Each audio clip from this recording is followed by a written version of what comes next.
Hey, what's up? Amelia here. Let's see what's making news. This fluffy little caterpillar could hold the key to curing diseases like cancer. Researchers at the University of Queensland have been looking into its venom and what it can do. Here's Joe. Yep, this little tuft of fluff might just look like a cute critter, but you don't want to underestimate Megalopyge opercularis, also known as the asp caterpillar or woolly slug, amongst other things. They have these long sort of hairs that have given them this other name, which is the toxic toupees. And if you're unfortunate enough to touch one of these caterpillars, it's been described as touching hot coals or being hit with a baseball bat. Ow! But while the pain can send some people to hospital, these researchers reckon its venom could also be used in hospitals, in life-saving medicine. It turns out that what those venom toxins are doing is that they're finding cells. They punch a hole in the surface of the cell. And researchers reckon that by engineering or programming the venom toxins, they could use their hole-punching capabilities to deliver drugs directly into cells like cancer cells. But that wasn't the main reason for their study. Dr. Walker says it was actually to learn more about evolution and a rare type called horizontal gene transfer, which is when genes jump from one organism to another without coming from a parent. And the toxins in this caterpillar actually came from bacteria genes more than 400 million years ago. That's a really unusual way that evolution can work, and that's what's most special about this. And by learning more about evolution, there could be many more applications for this discovery in the future. Sea ice levels in Antarctica are at their lowest ever, and scientists are pretty worried about it. New data shows sea ice has dropped 17% below average in June. That's the lowest level ever recorded. And the World Meteorological Organization says we need to take it seriously. We're used to seeing, these big reductions in sea ice in the Arctic, but not in the Antarctic.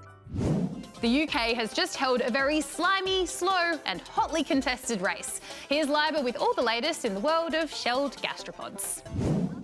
You're looking at the Snail Racing World Championships, a competition held every year in Congham, a village in the eastern part of England. And the race is exactly what it sounds like. I have absolutely no tactics at all. This is it. I've turned up.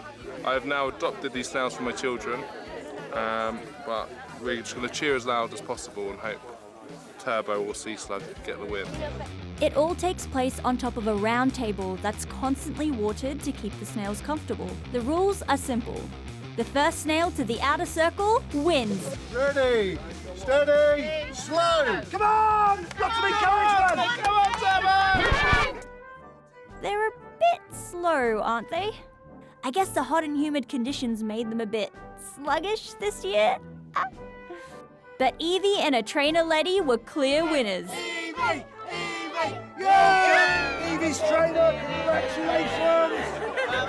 Very, very happy. We have been looking after Evie all day in the heat, haven't we? We've given her bits of water and hossa leaves to keep her all ready for her racing, haven't we? And you're very happy, aren't you?